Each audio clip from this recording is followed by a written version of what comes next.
War Eagle, War Rapport family, I'm your host, C-Dub.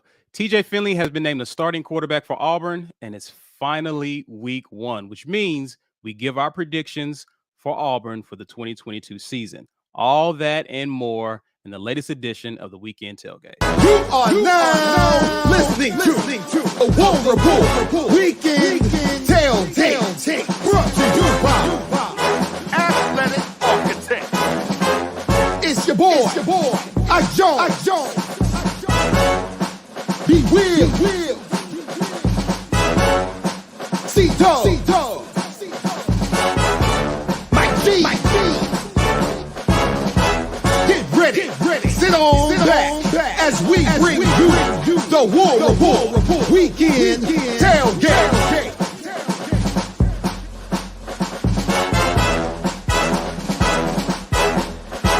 War Eagle, everyone. War Eagle, happy Sunday. Welcome to the latest edition of the Weekend Tailgate, brought to you by show sponsor Athletic Architects. If you are a student athlete, related to a student athlete, or you're just looking to start your own LLC, you need to go to buildthehouse.com and begin planning your financial future today. Shout out to those guys for supporting our show and the War Rapport. Also, we want to thank you guys for supporting us. There's multiple ways you can do that, guys. The economical way to do that is, first off, welcome. You're watching us, but you can also share our video on social media using the hashtag and help people find our content, find our channel, help people to join in on the discussion, help us grow our community even stronger in the regular season. You can also smash that like button. And if you're new to our channel, please subscribe. As for monetary ways to support us, becoming a patron, there's a lot of benefits for doing that. I tell the people why they need to do that. Well, I mean, other than the fact that we're freaking awesome, we got a lot of great things that we're going to be doing for you all here during the season. It's time, baby. It's time to get down with the get down. This is where we turn up, man. You know, we always turning up during the off season, but we take it to a whole different level during the season. So, man, we got film breakdowns. I got a little something I'm gonna be cooking up. I'm trying to put some stuff together for our patrons regarding just some scouting stuff from the Mercer game yesterday. So be watching out for that this week, patron folks. But we're gonna be doing all kinds of things. We've already given away tickets to the Mercer game, but don't fret. San Jose State is coming up, and we will have tickets to give away for you. If you are not a member, you cannot get these free tickets. You need to make sure that you're a member by the time we do the drawing on Wednesday. For those San Jose State tickets, we will have a pair of tickets going to some lucky member. If you are a member and maybe you want someone else to be a member, YouTube now has membership gifting. So you can go and purchase a membership for someone else. You have to be on a desktop to be able to do that, but you can purchase membership and gift it, and YouTube will just give it to someone who interacts with our content. Today and every live that we have, we give away something. Today, we're going to do another mug, and we are doing that. Hashtag get your weight up in the comments to enter that drawing. We'll do that drawing around the 1 hour mark of the show. Thanks again to our sponsor, GWT2 Energy Consulting Services, for sponsoring that giveaway today. So you guys make sure you lock in with us. We got a great show planned for y'all today. And I already see the salt flowing in the comment sections all over social media. So I'm looking forward to talking about it today. Yeah, more on that. Fellas, how are we doing, man? It's week one. Yeah. How are we feeling? It's finally here. We got a chance to see a little bit of football, and that will lead us later in the show to the return of a very popular segment. But how are we feeling with it being week one, fellas? Mike G, how are you feeling, sir? I feel like football's back. Yeah. Now, it was week 0 or whatever the hell that is. This is actually the first year I've ever heard that. Like, people was like, it's week 0. They've done that before. Yeah. Like, Yeah, they did it last year, but I guess they gave it a name this year, I guess. So late last night, I turned on, beside wanting to watch Mercer beat up Moorhead High School. I watched a little of that ASU game. It was entertaining. Cole Kubelik got me interested in the Hawaii Vandy game. I tuned into that. I mean, it feels like football's back. We're 1 week away from Auburn football playing football again. And it's the longest off season of any sport, man. This is grueling. So everybody is like taking a deep sigh of relief that it's finally here. Yeah. And concurrently panicking about news that came out today. So we'll talk about it. But Or I feel yesterday. good. I feel good. I feel real good. Let me grab some super chats before we get into the discussion and check in what Ike and B. See how you guys are feeling. I didn't ask you that yet. But Cameron Carr, we appreciate the super chat, man. It says, glad to know the QB before game day. I believe in coach's ability to develop QBs, unlike the last coach who couldn't develop a Polaroid. Ha!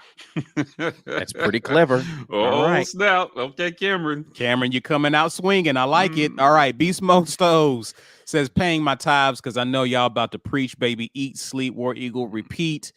War Eagle back at you. Mm-hmm. I'm excited about the show today. Ike, how you doing, man? The Lord I'm gonna good, bless you, man. Beast Mode. Yeah, man. It's time for the season to start, man. And it's time for a lot of bad takes to start going out there. It's going to be time for a lot of people to make some really great takes. I'm just looking forward to seeing Auburn football, man. And, it gets my juices flowing because we've been talking about this for so long and we've been pontificating on what was going to happen and what we might see. And we ain't got to wait no more. Saturday is on. Yeah, I'm ready for it. Pontificating. You better, the lyricist. Hey, man. Wordsmith. I read 2 books in my whole life, and Pontificate was in one of them. Stuck with you, man. Which 2 it was, though. Yeah. So you went from like Cat in the Hat to like Straight Cornel up West autobiography. Yeah, that's how I get down. With all the words. That's how I get down. Or just listen to the T.I.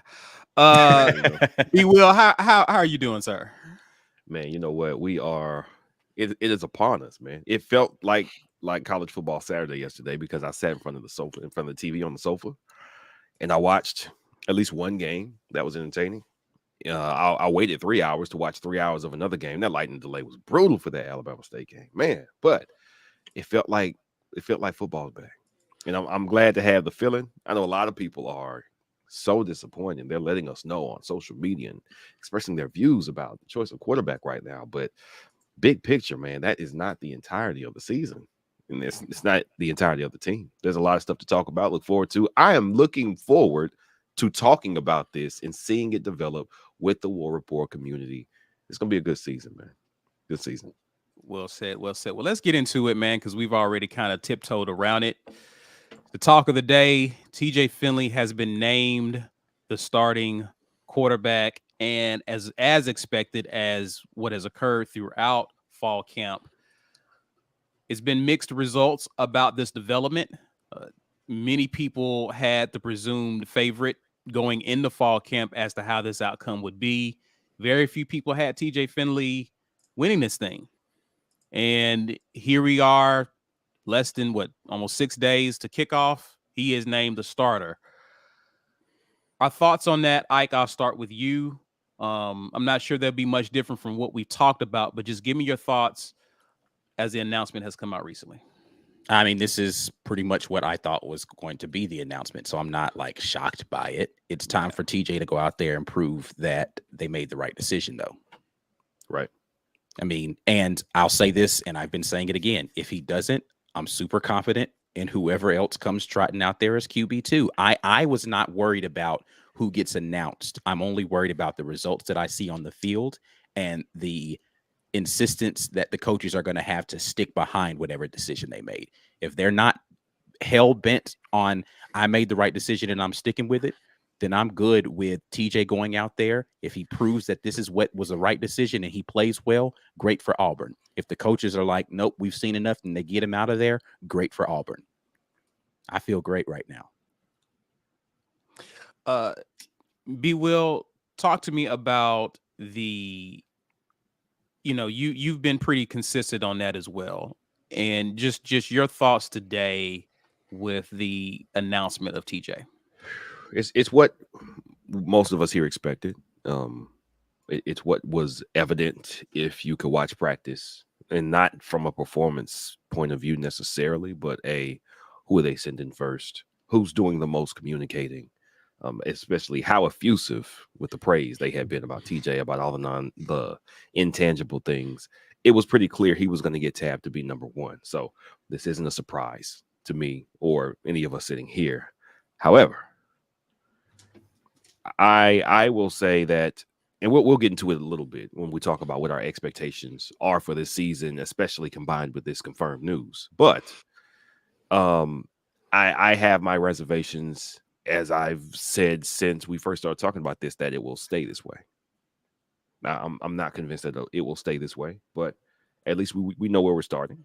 And hey, Mercer didn't look absolutely terrible yesterday, so hopefully it's a good test for us and TJ. Mike, you've mentioned it, I think Ike may have mentioned it, is I think it's okay to be skeptical of who the coaches trot out there, because we haven't necessarily seen the productivity that we need for our offense to really get rolling from that position. And to be honest, we haven't seen it in years, if we're going to be honest about it. But your take on kind of the response from the fan base as a whole, as well as looking ahead to the season and how we should be seeing this.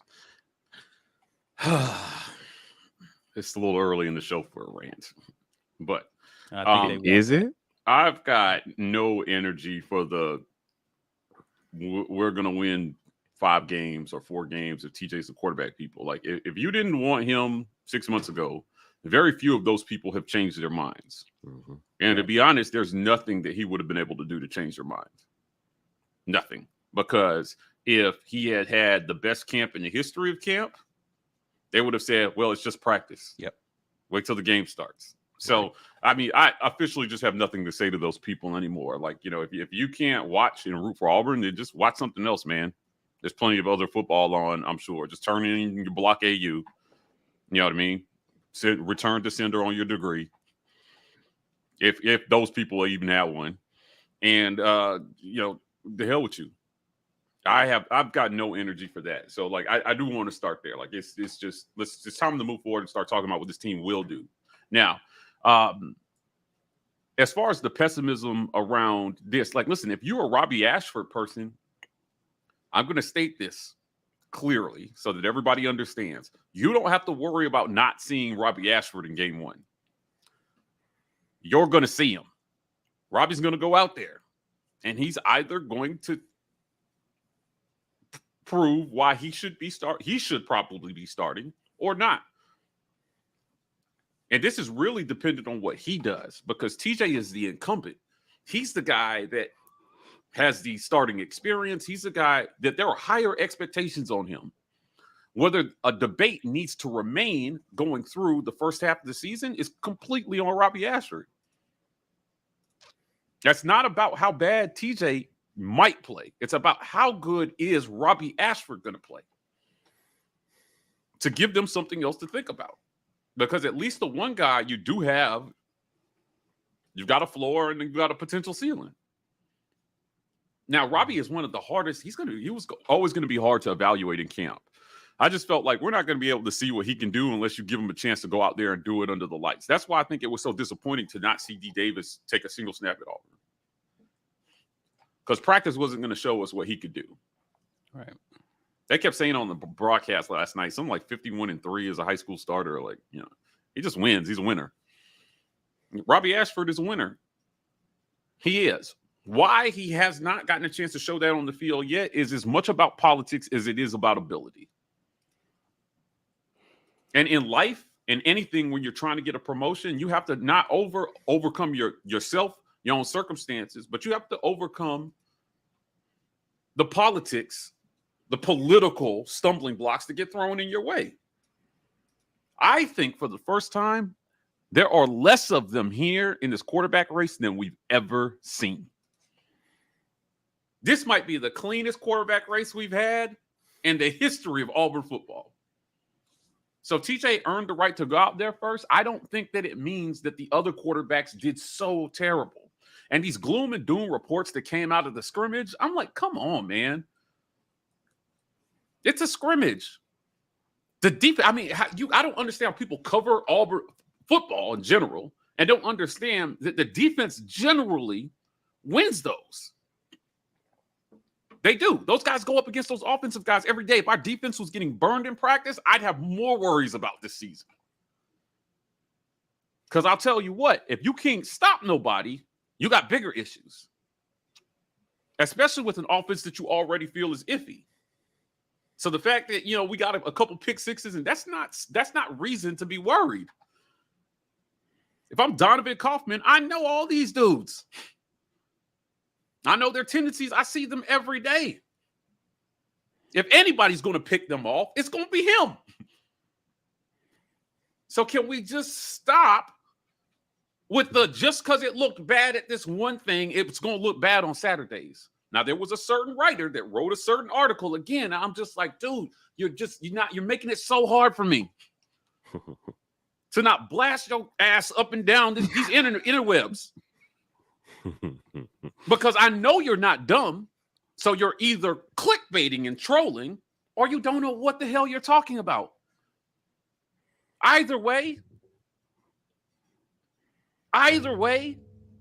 if clicks is all you need, then do you, right? We made a decision on this channel a long time ago. We're not going to clickbait people. Every once in a while, I could troll y'all with a thumbnail, but yeah, I mean, I'll troll you. I'm not going to deny that. Yeah, right, yeah, it happens, and we talk about it. We're like, oh, they're gonna be mad about this one, right? But as far as the content is concerned, it's got to be honest. It's got to be honest. And when you say things that are intentionally disingenuous to try to generate clicks or buzz or whatever, or showcase your ignorance, in some cases, it gets the casual observer riled up. They're preying on the people who do not follow this 24/7. And they see the people who are prisoner to headlines. Don't be a prisoner to the headline. TJ Finley being named starting quarterback is neither the best thing or the worst thing for Auburn football. It just is. And these coaches know they got to win, man. They do. So if they send TJ out there first, now we've been very consistent in saying it doesn't matter who goes out against Mercer first. You know what will matter is if it looks bad and then we stick with that guy the whole time. Right. Right. And I think that's the thing that has been upsetting me the most about me saying that and people saying, "What? You can't take Mercer for granted." That's not the same thing. It's not the same thing. I'm saying I have enough confidence that we have a good defense and a coach that's not going to go down swinging against Mercer. Right. So who trots out there for the first couple of series against Mercer is not the biggest of my concerns right now. Yeah, there was win the game and figure it out going forward. If you want to go out there and dominate Mercer, that's great. I want to learn something about our football team against Mercer. Right. There was an article that was essentially talking about how the passing game is in shambles. I mean, that was pretty much the gist of the article. Passing game's in shambles. Well, it needs a lot of work. Now, let me tell you something. There are some things on this offense that are concerning. Right? The reports about Nick Brahms, guys, I'm not ready to spell it out publicly yet, but we might have more offensive line issues on the way. I mean, there's some things that I've heard that just been like, oh man, that's going to be tough. But some of those things make me think we really don't have to worry about seeing Robbie Ashford. Right? We're going to see him. Because the things that I'm hearing, it's going to make it really tough on TJ. He's going to have to be his best quarterback self. So either he's going to have improved and he's going to show that on the field, or he's not, and the next guy's going to get a chance. But for the first time in a long time, I feel like the politics are out of it. For the first time in a long time, I feel like the politics are out of it. Now, there will always be those people that said, well, Mike G, how do you know that? Right? And it's because I know that I can't tell you. It's because our sources are legit that I can't put it out there. But I will, if you look at our Building Rapport playlist, shameless plug for Building Rapport. Now you see who we've talked to. It's not really that hard to believe that, hey man, some of the things that we know what is and what isn't. It could play out a number of different ways because once the lights turn on and the clock starts rolling, you've got to adjust and adapt. And you can go out there with plan A and end up with plan C by the end of the game. So just like I'm saying, hey, we're going to see, I could sit here and say, we're going to see a heavy dose of Robbie Ashford early. But the game might dictate that we don't see him till the second half. What I'm sure of is we're going to see him. How we see him? Like I said, that's what coaching's about. They've got to roll with the punches. They've got to figure that out. So my feeling, Caesar, to put a bow on this is that people just need to, it's one thing if you're a writer and you don't have any affiliation or you don't have any rooting interests. But it's another thing if you're a fan and you should just want to see Auburn do well. Because we look so stupid sometimes on social media. Do we? We look. This is the thing that I have to caution people about. This happens in a bunch of fan bases, man. Like, I know it feels worse at Auburn, but it's so bad everywhere. Like, fans are fans everywhere. That's one thing for sure. Well, Ike, though, like, people will DM me all the time and say, or message me on social media somewhere and say, well, why is everybody so down on Auburn? And I'm like, listen, and this person literally just tweeted out, if TJ starts, we're screwed. Yeah. I'm like, what? Look at what you just tweeted. That's why everybody's down. Yeah. No, that's one thing for sure, is that people don't realize that you're being your own worst enemy about public perception, because you're aiding in that perception. Well, you're being it's emotional, right? Yeah. I mean, you're that's up what in fandom is. That's why I say fans are fans everywhere. It's very emotional. Yeah. It has very little to do with any objectivity. And I understand. I just don't understand, to your point, Mike, how we've drawn these battle lines against our own players. Where it's like, I don't want to see that kid succeed somehow. Like, because that's the brass tacks. Not, you know what? I haven't seen it yet. I'm not, I'm iffy on it. It's, if he doesn't succeed, I'm ready to say I told you so. If he does succeed, you're just going to be upset. You're going to be sitting there mad that the player you didn't want to do well is actually performing well. Or we're winning with them and they're not stellar, because you're saying to yourself, well, man, we could be more awesome with somebody else. It doesn't really matter. And that goes back to Mike G's Search Your Soul comment from a few weeks back. Right. You have lost sight of the big picture of what this is about. It's about Auburn winning. Yeah, not about you being right. Yeah, there was some guy in our comments talking about something. Why would I need to search my soul about football? We're telling you right now. Yeah. Yeah. This is it. This is the answer to your question. Right. When I say, hey, people they have biases in their mind and they get stuck on one guy. Listen, there were a lot of people who were stuck on Zach Calzada when this thing started. For sure. Some of them still are. Right. And because Zach didn't win it, they're now saying we're screwed because I thought he was the only guy that could do the job. Right. Right. So now you're throwing TJ and Robbie under the bus. These guys can't be good. You know what I mean? Like, there's all this thing. Why TJ Finley is not good in my mind. There's no way he could be good. So if Robbie couldn't beat him out, then he must not be good. How you get from A to B, search your soul for that reason, man. Right. It's not honest. And then you come in our comment section and you say silly things like, here's my favorite. This isn't quoting any specific comment, but, the general construction of the argument goes like, they start by trying to negate their own negativity and saying, well, I'm happy to be wrong, but TJ Finley is a terrorist. What? That's an extreme example, but you understand what I'm saying? Plug in, take out terrorists and plug in whatever the worst thing about a QB is you could say. Right. No, you're not happy to be wrong. You're assuming that you're right, and you're going to be real salty if you're wrong. Yeah, hedging that bet. Yeah, because for me, I'm telling you, the people who are actually just conflicted, it's easy to see that. They're just like, listen, I'm scared, because I'm telling anybody, I fully understand anybody who is skeptical based on body of work to date. That's you haven't fair. seen it, that's fair. That's completely fair. That's fair. Because I have those same reservations. What I'm not going to do is crap on a kid's ability to work hard and improve. We've seen too many examples of kids have it click, something clicks, because there's more that goes into playing the game. It could have been mental for him. Mm-hmm. Some of them have just convinced themselves that there's no way that he can be good because he simply can't run. Right. We have to have a mobile QB to succeed. If that is your foundational belief for your argument, there's no reasonable argument for anybody other than the guy who can run. Right. Those are the super pro Robbie Ashford people.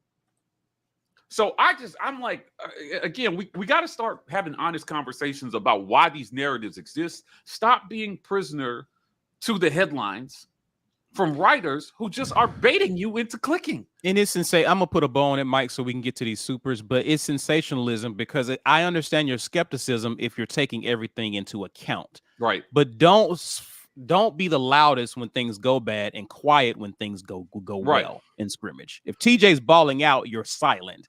I don't like that. Mhm. Take it all into account, and when you do that, you probably arrive at being skeptical or nervous about what you're going to see.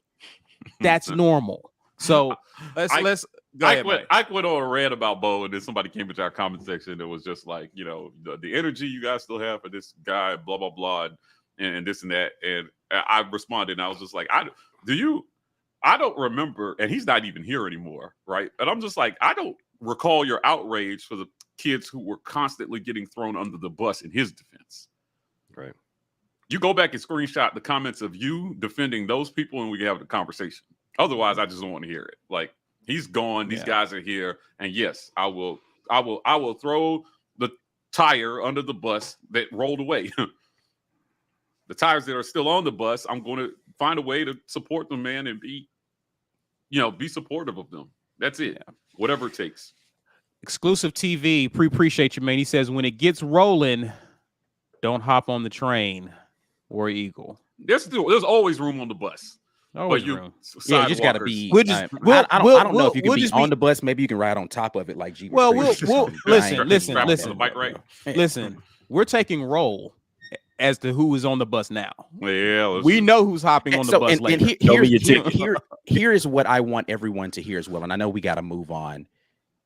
No one's saying that you have to be enthusiastic about TJ Finley today. That's correct. Not what anybody's saying. If you have your questions about TJ Finley, 100%, they are warranted. We've already said that. So if you're in the comments right now or you're watching right now and you're like, these guys are telling me anybody who has questions about TJ Finley is wrong. No, there's an extreme level of discontent that I don't like. Here's the other thing. If you're right about TJ Finley, hear me clearly, he will not survive the season as a starter. So there's nothing to worry about in that place. Correct. Yeah. He'll be on the bench. If you're right, he'll be on the bench. Correct. So how about we just wait and see what happens Saturday? And then we have something to evaluate in a game that we can come back here and talk about together after the game. Channeling Iverson, not practice. Right. Game.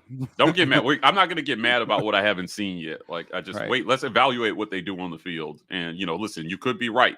But if you're a good fan, man, you hope that you're not. With the entirety of your soul, you hope that all these guys go out and look good. Right. So I don't know. Maybe we come out of game one thinking, hey, both these guys can play quarterback. I've not heard anybody make that statement. To say, hey, what happens if let's say TJ gets 2 drives, they put Robbie in and he looks like a dynamo, but TJ also threw 2 touchdown passes. Like, what do you do with that?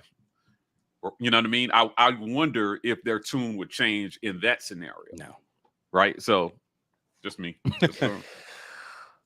Papa J, the supporter formerly known as Billy Jones, he says War Eagle to us. Billy, what's up, man? Good to see you. Billy in a minute. Yeah. Been a minute, but it's always good to see you, man. We appreciate you hanging out with us. CDF says Robbie Ashford is the only QB with potential upside of the 3.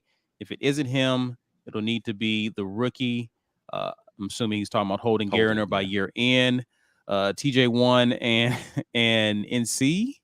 Who's NC? Arpucci's another wasted quality D. If we can't figure this out, I'll tolerate this. I think he meant ZC. I think he meant Zach Calzada. Okay. Yeah. I'll tolerate this comment because he said Poochies and that tickled me. But I'm going to rephrase this for you. Robbie Ashford is the only one with a different potential upside. Correct. Than the other ones. Right? Like, they all have upside, but he's the only one that brings a different dynamic to that offensive backfield. I get that. This is somebody who thinks that we need a mobile quarterback. I see the thing gets a little cloudy for me when he goes into bring in Holden Garner, who hasn't proven to be mobile, because then your whole thing falls apart. Yeah. Anyway. Okay. All right. Monty Smoot says, I'm not down. I believe we're going undefeated. like the optimism. All right. It's more than what I have. Which we'll but get I love into your in just a optimism. minute, but And yeah. here's the thing. What I'm not going to do is kill the people with high hopes either. I want you to be right, Imani. Go. Yes. Right. If you're right, you are a spirit animal right now, Imani. So I'm we'll with do a whole you. segment about this comment. You'll get your own segment on the War Rapport if that happens. Right. Brent Connor says, appreciate you, man. Either get on the Auburn train or take the bus. Is that a pun there? Yeah, right. Yeah, I was going to say. Let me be clear about something too. We're not cherry picking comments. We're actually just going with the people who've done super chats here. So if you've chatted and you feel like we're ignoring you, it's not that. It's just that there are a lot of comments. So we have to prioritize the super chats. So thank you to those who've chosen to super chat. Thank you so much. And we're just going to try to comb through this as best as we can. Bankroll Blockade says, I don't care if we start Mike G at QB, I'm a support. Hey, yeah. listen, Well, I care. I can't get on board with this idea. He don't have accuracy. The accuracy, not the ability. Listen. We're going to support too, but that watch the film? No. That's a good point. Yeah, that watch the film session is gonna be brutal. I ain't gonna lie to It's you. gonna look like Kyle Frazier tape. No, that's disrespectful to Kyle Frazier. Okay? It's gonna look like Grant Lloyd tape. Yeah, the headline's gonna say QB runs to the wrong end zone trying to get away from Will Anderson. Scores touchdown for the other team. Nope. Oh man. I know that's not my lane. I'll stay in it. Oh man, that good stuff there, guys. Definitely, we want to just hear your thoughts, man. We're hearing it for those of you watching live, but let us know your thoughts in the comment section, guys. Please feel free, if you're watching us live or on replay, share this video, smash the like button, and if you're new to our channel, we need you to subscribe to our channel, guys. We're going to take a pause to acknowledge the sponsors of the War Rapport. This edition of the War Rapport is made possible by our generous sponsors. AuburnSports.com. For news and notes on all things Auburn Sports, head over to AuburnSports.com. Athletic Architects. For young athletes looking to secure their financial futures, let Athletic Architects help you start to build your financial house. Head over to BuildTheHouse.com. And our giveaway sponsor, GWT2 Energy Consulting Services. If you want the best in the business at restaurant logistics, check out our friends at GWT2Energy.com. Definitely thanks to our friends who sponsor the War Rapport. Yes, I said friends because we have great relationships with all of our sponsor companies. Thank you all so much. For those of you who are members of the War Rapport already, thank you very much. If you want to come on board with some of the best content, not some of the best, we top 2 and not 2 out here on the War Rapport. Content out here on the web. Y'all can do that by becoming a supporter at $3.99. Patron's going to get you the ultimate access, and that means Monday watch the film sessions. That means we're going to have exclusive things and releases for you all just because we love you so much. So we are turning up this season to the maximum, and we will be doing all of this just for you. Come on board. If you don't have the money to do that, then maybe one of your friends here in the comment section would want to gift a membership. You can give away one free membership. YouTube will randomly give that to someone who watches our channel a lot, but you can go ahead and purchase a gifted membership. Just go to a web browser. There's a button that allows you to gift a membership. You pay for however many memberships you want. YouTube randomly assigns those to someone, and they will get one free membership on you. You can go ahead and do that. For those of you who are already members, you can come and possibly get tickets to the San Jose State game. Now, pending what happens this weekend, you may be more excited about San Jose State. Don't know, but doesn't matter. The War Rapport wants to give 2 people an opportunity to do that. So we will give away 1 pair of tickets for every home game. The next one that we're giving away is San Jose State. You have to be a member and on the roll before the Wednesday show in order for that to happen.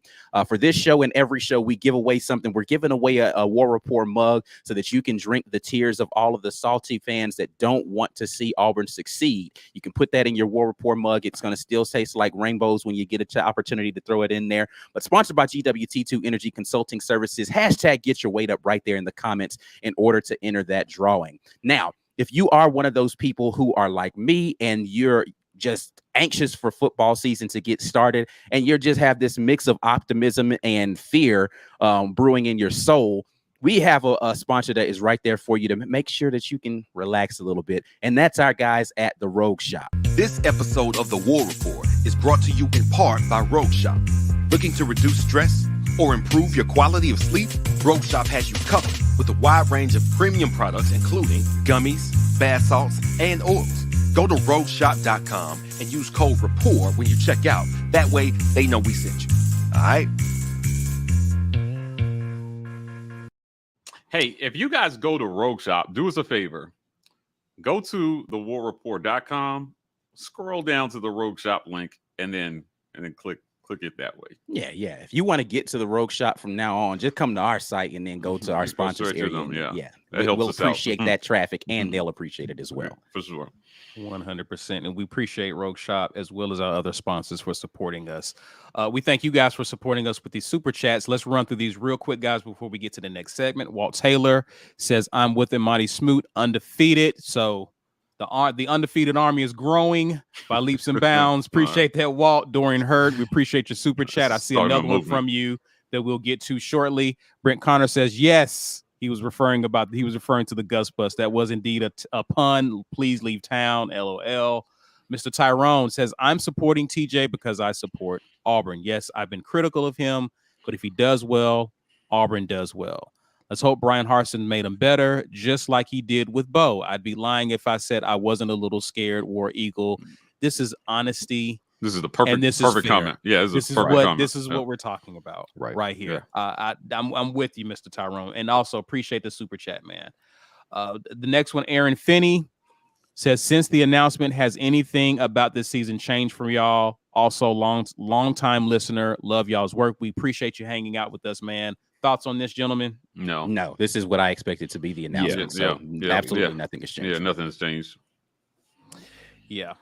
Same here for me. Dorian comes back, says, one thing I've noticed, even though fans are 50-50 on how the season will go, the players and coaches still got that swag about them that screams, just wait and see. Man. And that's what I'm going to do. This is such an underrated thing in terms of how this team will do, is that this year they're together. Mm-hmm. Truly, this year they're a team. And last year, there were a lot of guys tugging the other direction. There was a lot of internal stuff that showed up on game day that it's hard for the average fan to quantify because you just don't know this stuff. But behind the scenes, there was a lot of turmoil, and it culminated in some guys choosing to go play football elsewhere or being told to go play football elsewhere. Mix of the two. This year, all we've heard is this team is a team, and togetherness and camaraderie and belief in each other could be worth a win or two. Yeah. Especially when the chips get down and your dog did tired in the fourth quarter. And I think that this team has definitive leadership this year everywhere, whether it's at the quarterback, the running back, anywhere on the defense. Like in the wide receiver room, there's leadership everywhere. Them tight ends, Samuel Shanker, underrated leader, if you ask me. There's a reason he got voted team captain. Right. So, I like this team. I love that comment. I just don't think that people understand to what extent that could pay dividends for Auburn this year. Let's tackle this one real quick. Ron Robinson says Apple has patrons at $7.99. Yeah. Isaac Cooper came back and says, FYI, Apple only charges extra the first time. Okay. Go ahead and speak on that. Mike, you about to say something. So that's all about payment processing. If you don't know how this stuff works, right? Any creator that puts a charge in the Apple store, Apple takes 30% of that. So the creators essentially have to mark up what their price would have been to take home what they thought they were going to take home, because it's an extra 30% on top of that. And YouTube actually takes 30% as well. So that's why the Apple prices are higher, because they're trying to negate that extra 30% that Apple's taking. The way around this completely, so you have to worry about it, even if it's only on the first charge, is just to go to a desktop browser, sign in with the same credentials, and then register, and your fees will stay the same. But that's totally a Apple thing. Guys, let's get here. We've previewed every position group. We've talked to players. We've talked to coaches. It's time to talk about this upcoming season. Mm-hmm. Time to talk about it. And to be clear, we see the rest of your super chats. We will get back to some of these later. So Yeah, thank you sure. for it. Keep chatting and we'll get back to them as soon as we can. Indeed. Guys, people have been asking us our thoughts. Our thoughts are here. And, we talked about it now. We kind of talked about it offline yesterday. I'm in a remote location because me and AT&T have this weird relationship right now where I don't have internet. And so I kind of was getting my thoughts together. So I just kind of gave Ike something. But we're going to talk about, we got some graphics. We're going to talk about how we think this season is going to go. Last year, I had Auburn going 7-5. I'll go first, guys. I had Auburn going 7-5. Auburn went 6-6. Okay, so even I was a little disappointed. Okay, this year I'm a bit more optimistic. A little bit more optimistic than the rest of the guys here. I think Auburn will actually win one more game at the very least than what I predicted will happen last year. I think some of the things that has been addressed, culture, guys buying in, better understanding of the players, their better understanding of the systems, better handling of game situations will kind of adjust some of those swing games that went the other way from us. I think they go the other way this year. I think that accounts for 2 more wins this year in year 2, as opposed to what happened last year. But here's what I got. Boss, of course, is the games that we win. Toss means toss up. I got the losses here. The reason why I got Georgia and Bama is those are on the road. The last time we've beaten Georgia, guys, correct me if I'm wrong, was 2005, and Brandon Cox was the QB, correct? Yeah. I think that sounds about right. Last time we beat Alabama in Tuscaloosa, it was a Herculean effort by one of the best guys that ever put on an Auburn uniform in Cam Newton. Yeah. And Bama is still Bama. And it could happen. I'm not saying it won't, but I'm not writing that in as if I got to pick one. I'm not even writing that in as a toss-up at this point. Too much to be determined with this team. The wins, I got Mercer. I got San Jose State. I think we beat Missouri. Guys, I really feel good about Penn State just by nature of how that game went last year. There's some revenge games on here that I really feel good about. Penn State being one, Mississippi State being the other. I feel really good about those teams or those games. I think Auburn really wants to atone for those games. Especially Penn State. Penn State. They want to atone. I really think those guys really want to show, really make a statement. There are certain games you just want to make a statement on, and what better way than Penn State? I really feel really good about that game. I feel good about LSU, guys. I think this is year 1. I think you should be able to beat a team that's going through a lot of what we went through last year, and we're getting them rather early in the year. I would probably throw this in the toss-up if we met them later on in October, early November. This would probably be more of a toss-up to me. But we're meeting them early on. I like to think that we have a lot more cohesiveness as a team, coaching staff, more of established culture, a better understanding of what we're trying to do. I think that at home gives us enough of an edge against an LSU team. Western Kentucky is what it is. I think we beat them for sure. I think we beat Ole Miss on the road again. I think Ole Miss is still trying to, granted, they got Lane. Lane is always going to be able to figure something out offensively, but I think the guy who really scared me on offense as QB is gone. Mm-hmm. That guy scared me, okay? And while I still think they will be productive as an offense, the running threat, I'm not sure will be there, which is what really worried me. That guy could throw and run. I think we get Ole Miss on the road. My toss-up games are A&M just because they really do return an amazing defense.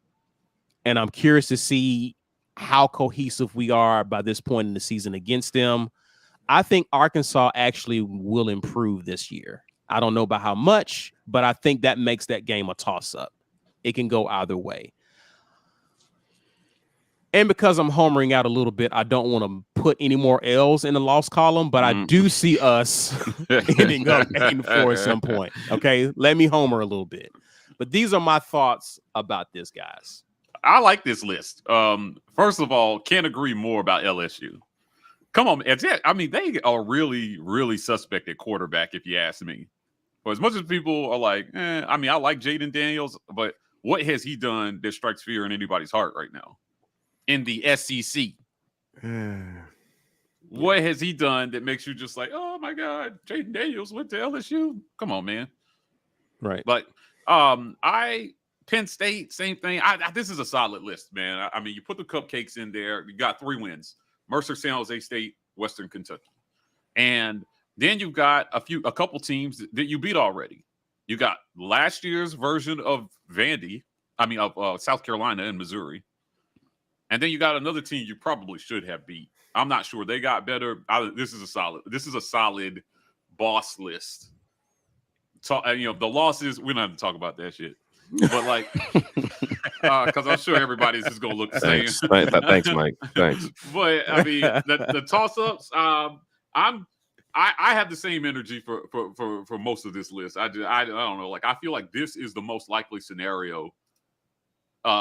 Whether you are actually switching out a few teams, we'll get to the others, but all the reasoning there makes complete sense. Yeah. Any thoughts? Go ahead, B. Cheating off my paper is what you did. It's fine. I'm gonna allow that. We are family. You know what I'm saying? So I don't mind you cheating off my paper. But I mean, it's not exact though. There's some differences. It's just really, really close. Really close. But that's fine. That's fine. All right. So who wants to go next? Let's make fun of Mike's. Let Mr. You cheated off my paper go next, so we can see what his is. Yeah. All right, B. Here go. Hold on. Wait. Can we bring him back to screen? Okay. Can we bring him back to screen here? All right. Now, explain yourself before we put monologue. I have to explain myself to anybody. Yes. Wait, what am I explaining for real? Wait, what am I explaining? Right. Yeah. I mean, essentially, give us the intro to your kind of an intro, kind of like what I did, B. Oh, okay. So, to be fair, I went to 2 practices in person. I read every practice report from a multitude of outlets, and that combined with the information that we might be privy to before other people leads me to believe that I think what Brian Harsin is doing is he is teaching people how to play the quarterback position, which is something that had not been done here in a very, very, very long time. Here it was under Gus, it was either you are the guy, you have that thing, or you don't. And that was pretty much the entirety of the quarterbacks during the Gus era. So what Brian Harsin is doing is very different. He is preparing every person who gets on this team to be a professional in behavior, in meeting attendance, in schedule, in how you practice, and all of it. And for the quarterback position, it's the most complicated position to play by far. Mentally, I mean, defense. I mean, there's a lot to know about playing defense, but we know there's a lot to account for a quarterback. We are in a very unique position where you have a guy who may be the most prepared, which the coaches value greatly, and we know that because they told us that. But he may not have the highest ceiling. And that's the position we're in. The guy who is most prepared to start mentally and maturity-wise, I don't think he necessarily has the highest ceiling. So what are you to do if the guy who may have a higher ceiling, and I'm tabbing Robbie Ashford as that guy at this moment, does not have the preparation to be the starter right this second? You are in a very unique position where you have to prepare Robbie Ashford to be a professional quarterback while you're starting a guy who doesn't have the highest ceiling of the guys in your room. What that may look like, it could go so many different ways. So many different ways. If I had a worry, it's that because of the offense that we're running, we're talking about how year one was rough under Harsin, not only because everything was new, we got spread players system, their new coach, new culture, all of that had a lot to do with the results last year. But also, just from a football standpoint, like X's, O's, system, calls, all that's different. It takes time to get good at just the basic stuff that you want to do now. Eventually, even though I would have told you a long time ago, sit Bo Nix down. By the time we got to Arkansas, I was like, Brian Harsin, man, this dude better. Y'all see this? Now, it took a minute. But what that let me know was that somebody I saw have terrible habits for 2+ years was able to be redeemed somewhat. Right. That is the sign that he is getting the proper coaching to improve his game as a quarterback. I am not assuming that TJ Finley can't make a similar progression. He absolutely can make a similar progression. Okay. He needs time. It took a Georgia State and a Penn State and at least 1 or 2 mediocre games before the light came on enough for Bo Nix to say, that's an improved quarterback. But I almost feel bad for TJ because if he throws out there with a Georgia State, buddy, they're going to be throwing, we talk about Tennessee with the catch up. I don't know what they're going to be throwing out the stands with how the fan base feels about TJ before. To be fair, it was mustard and golf balls. Right, right. What's it going to look like? I want to properly slander them. Mustard and golf balls. What's it going to look like, Brian? What is this? I don't know what it'll be, man. Is it going to be that fan card? Let's look at his record. Let's look at his record. Yeah. This is what B. Will predicts. All right. Yeah. All right. So here's what I think. Mercer, easy. San Jose State, I say easy, but what I mean is physically, we will be able to dominate them. It does not mean that Mercer does not have good skill position players, that they are not prepared to play football against us. But when our defensive lineman is 290 and quick as a cat, and your offensive lineman is 265, listen, man, this is kind of just academic at this point. All right. Too much meat. They're losing. They're giving up too much weight to us in a lot of positions. I think our defense is going to be probably really, really, really good. And they will be better, and they will be the reason that we get to the total that I think we'll get to. So that's why I count us as a win for Mercer, win San Jose State, a win Missouri. I'm sorry, man. I saw Missouri play last year. I saw that defense. I bet on them a couple times to just beat a team that they should have beaten, and they could not do it because pain. Defensively, they are too inept. They were too inept, and I don't think you make the type of recovery that they need to make in just one off season because they're Missouri. It's not like you just got a window to all the talent you want. You don't. So that's a win. Penn State's a win just off the strength of bitter revenge. It's coming. I think that's a win. That will be the first game where they take off the practice cleats per se, and they're gonna go out there like, no, I remember y'all. They coming back in here with that same mid quarterback. It's going to be rough, buddy. I know he looked great for a minute last year. We didn't try to apply pressure. And that was everybody's complaint, right? Oh, well, we should have been rushing. Maybe we should have been rushing more. You think they're going to make that mistake again as a staff? I do not. Now, Arkansas, I have in the win column because I think we got the juju on them. I just think we do. We have for a very long time. I think we got the juju. Sam Pittman is probably the second best coach in the division. Probably. I'm always taking into account what he has to work with, but I think he's probably the second best coach in the division. I don't think Arkansas has enough talent, though. I think we defended them so well last year. The same quarterback, better wide receiver, number one. I don't know how you change that in 1 year. So I like us there. I think we get Mississippi State off the strength as well. Y'all don't. That embarrassment, that was the feather in the cap for y'all whole season coming back on Auburn. Man, you don't think they're going to play them replays in the athletic department all season? Man, they're going to be so fired up for that game. That secondary is going to be so fired up for that game. Yeah, I don't think we lose that one. So I think we got a guaranteed 7. Now, because Jimbo Fisher is a mediocre coach, it is always a possibility, no matter how much more talent he has on either side of the ball, it is always a possibility that he will give up a game to us, a less talented team. He did it 4 times. Well, he did it 3 times. But no, he did it 4 times because Bama was the most talented team he played, and he beat them. So 4 times he lost to a team that he was probably more talented than.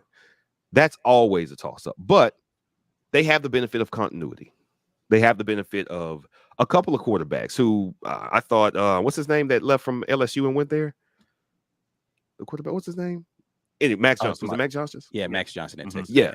I think he is the prototypical, this is a good quarterback, game managing quarterback, and he didn't even win the job.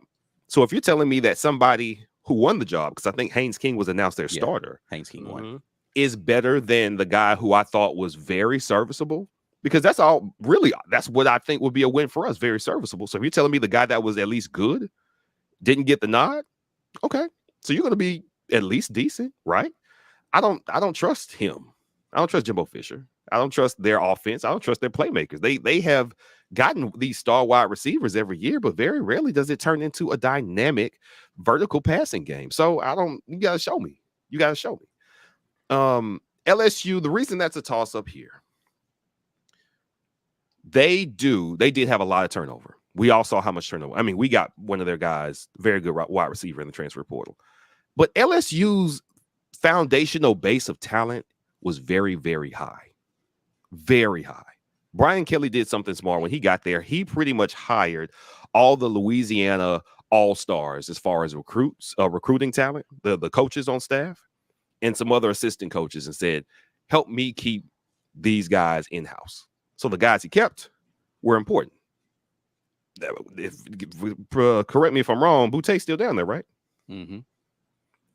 One dynamic wide receiver can change the whole game. And Nussmeier, who's a quarterback, got a little time last year. He did not look bad. He did not look bad. He's a pro-style quarterback. Brian Kelly likes those type of guys. I don't think it's impossible for them to be formidable and rounding into shape right around the time that we would be. I think our defense is better and we're at home, so I think we are likely to win it.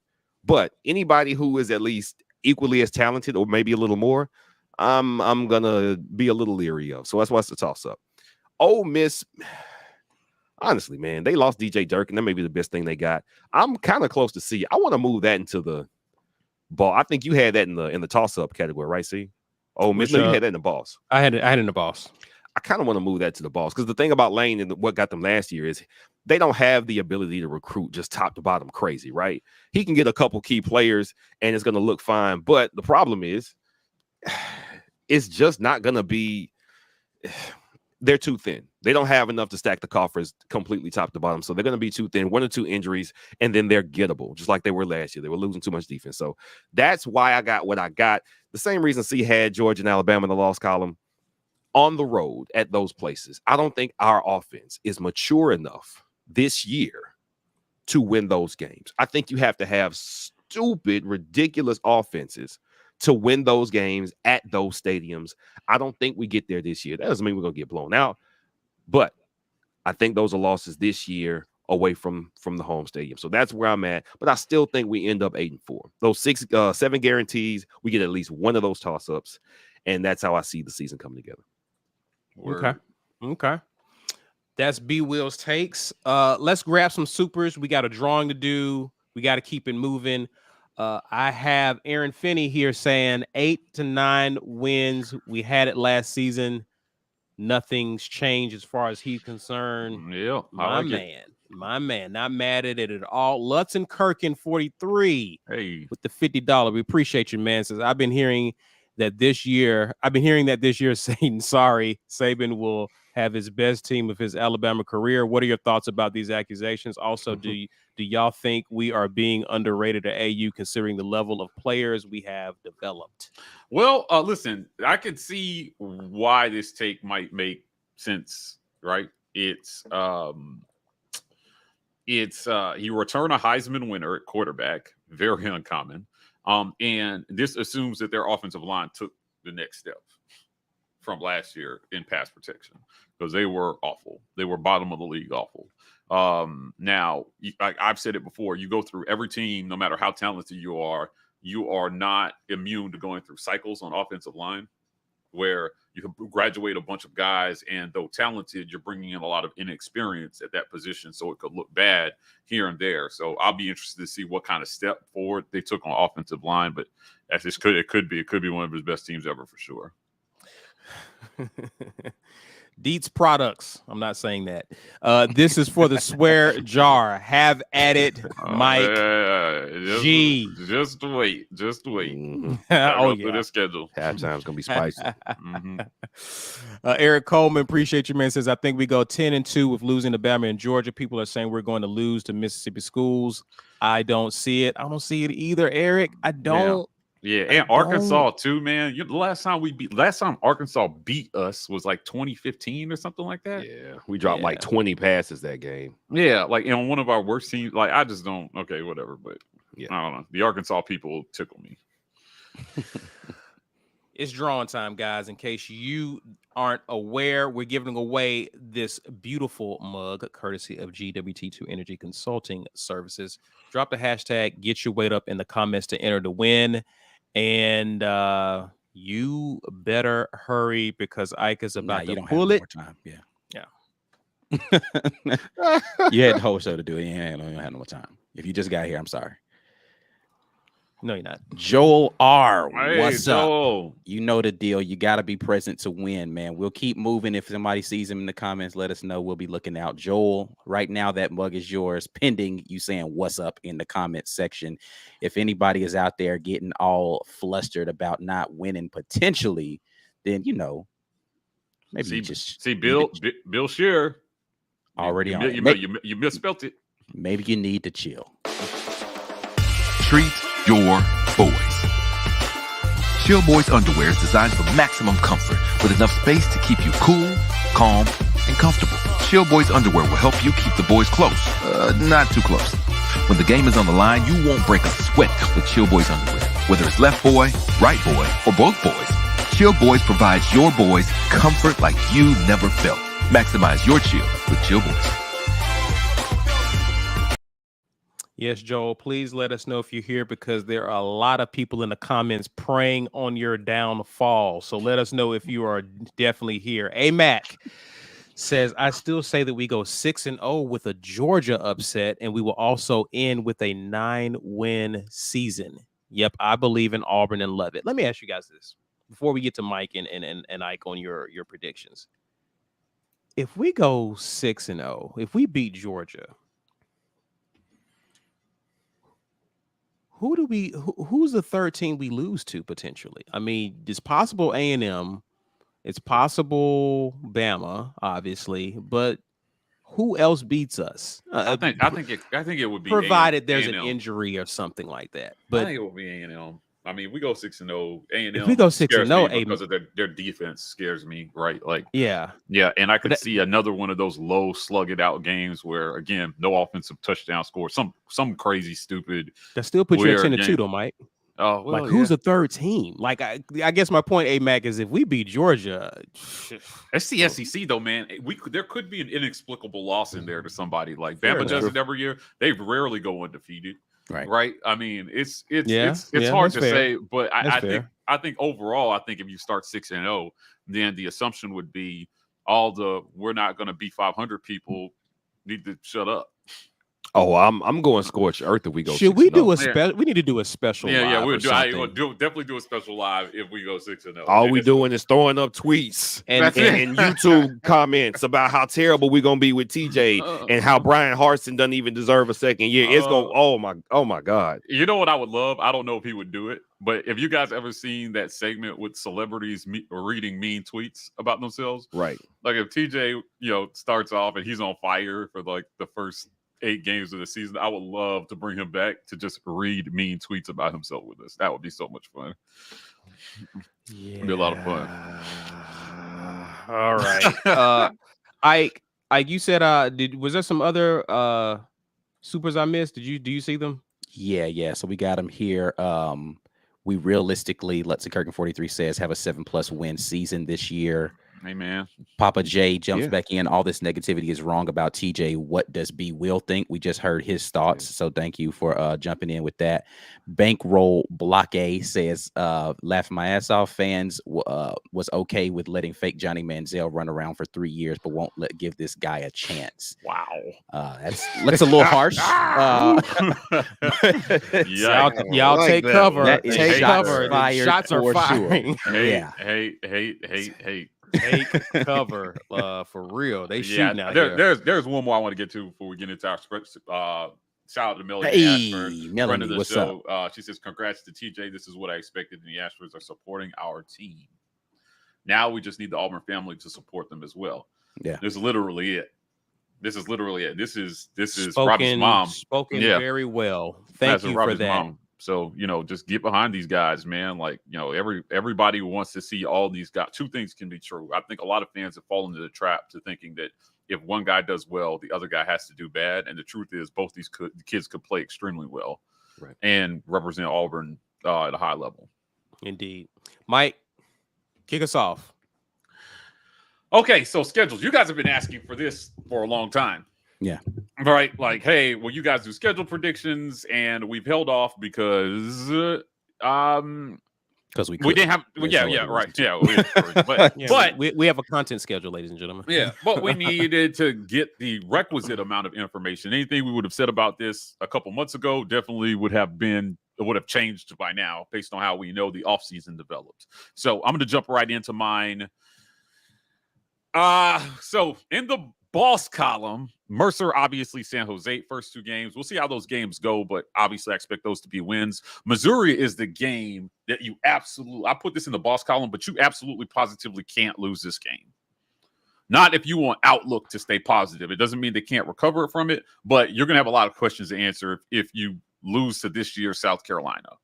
You can't. You're more talented. You should be able to outcoach them, out-everything them, out-athlete them, all of it. You just have to be better that game. LSU, now, like people will go back and forth. This will be 3 years straight if they beat LSU. 3 years straight. So wow.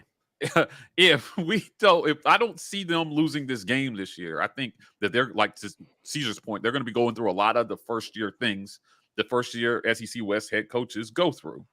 And that's going to show up on the scoreboard and on the stat sheet and in the record column. And I think that I'm putting this as a W for Auburn. Mississippi State, that's the revenge game. That's the revenge game for me. I think you should have won that game. You could have won that game, and you just have to do what it takes to beat them. Now, I'm real high on Will Rogers, but ultimately, I think that they'll game plan a lot better for this. I think that defense will get after him, so I'm putting that in the boss column. Ole Miss, see, I can't see it. I think, to me, they got worse. Hear me out. Ole Miss got worse. They didn't get better. I don't think they're better without Matt Corral. I don't think that Jackson Dart is it.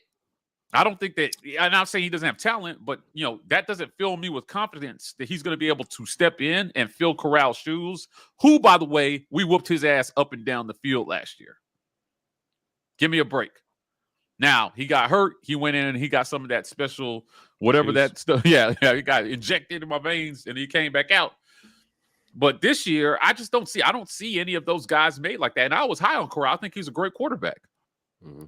Replacing him is going to be harder than people are assuming, and people are giving Ole Miss the Lane Kiffin benefit of the doubt. I don't see it. Honestly, this is another team that historically has had a hard time beating Auburn over the last few years. There are not a lot of W's in their column in this game. Western Kentucky, obviously. Now, the toss-ups. A&M, Penn State, Arkansas. Now, I think that Arkansas has a chance to be an improved team. We beat them, but there's something about them getting their asses kicked last year that scares me for this year, especially on a team that has a chance to improve. So I'll be watching to see if our coaches fall into the trap of thinking you can play KJ Jefferson the same way this year that you did last year. Right. Now, you got to throw some different looks at him. Does he, by the time we get to this game, is KJ Jefferson conforming to the same patterns last year? Right. It's going to be interesting. It's going to be interesting to see. So I've got this in the toss-up column because I do think they'll be improved, although I like Auburn's chances in this game. Penn State is the only reason I have this in the toss-up is because it's early in the season and we don't know a lot. We could still be trying to figure out quarterback by the time this game comes around. So I've got it in the toss-up column. I believe this is a game Auburn should win, but I can see some reasons why we wouldn't win it unrelated to talent. So toss-up for me. Texas A&M, I explained my reasoning earlier. This could be a low-scoring just a sluggish game. This could turn into an ugly game. So Texas A&M is in the toss-up column.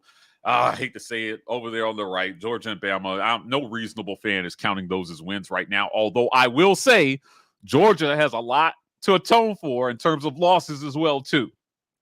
So if either one of these teams is gettable, I'm definitely putting Georgia in that column. And I'll bet you that these guys have that game scheduled. Anybody on defense that's returning has that game scheduled. And Stetson Bennett is definitely going to have to take a step forward. I don't think he can be the same guy this year that he was last year. And they can have the same type of season. He's got to take steps forward, man. Because that defense isn't going to be all world this year to bail you out. You're not going to be able to throw 10 passes in the game and win at a 50% clip. So I like us, similarly, I got 7 definite wins. I've got 3 toss-ups, of which I think we'll get one of them. I think we'll get one of those 3 games there, and then chalk the others up to L, and you got 8 and 4. I'm with Caesar on this one. Ike. Now, Ike, you were Mr. Mike G. You was 9 and 3 last year, right? I think I was 10 and 2. Yeah. Okay. I know somebody went 10 and 2. Yeah. Somebody was. I was 10 and 2. Yeah. Yeah. Because of the shutouts. How many shutouts? I thought it was going to be more shutouts. How many shutouts? Oh, not enough. We didn't have enough. We didn't have no shutouts. So we'll get a couple this year, but Okay. Ike? Yeah, so before everybody gets upset and when they see my list, I am doing this based upon the fact that I don't know what we're going to look like in the offensive line and at the quarterback position yet. fair. Okay. Also, I have more toss-up wins or more toss-up games than everybody else does because, and I'll explain my toss-ups. I don't think I have to explain my wins. I'll explain my toss-ups when I put them up here on the screen. All right. And then I'll explain the other column as well. Come on, man. Just show us the thing, man. Come on. Here we go. All right. Ooh, what is this? Yeah. So, Man, Ike said we're going 5 and 7. Y'all see it? I said, see, let me get your seat from last year. All right, I gotta take yours. All right. What is So- this? So I have 6 wins on the schedule. The ones that Missouri, listen, I'm not even going to talk about Mercer and San Jose State. You can say I'm overlooking them. I don't care. We should win those games. If you think any differently, then you make your own thing. Western Kentucky as well. I just don't think that Ole Miss has a good enough defense to be able to do anything regardless of what is happening at our QB position. I don't think Missouri has gotten that much improved on defense, and I don't think Mississippi State can spell defense. So it really just comes down to our ability to score points in those games, which I feel like will be adequate there, specifically in the run game. The toss up here. I get everybody's optimism about LSU and first year coach and blah, blah, blah. I just think that they've just got a ton of talent there, man. And if they can get right enough, they've got enough talent to make this questionable for me today because I haven't seen it yet. Yeah. And if the things I have here as toss-ups really speak to more about what I feel like those teams are going to be defensively more than anything else. I think Texas A&M is going to have a good defense. I think LSU is going to be improved on defense. I think Arkansas is going to have a good defense if they remain healthy. Penn State I have as a toss-up here just because of where it is on the schedule early in the season.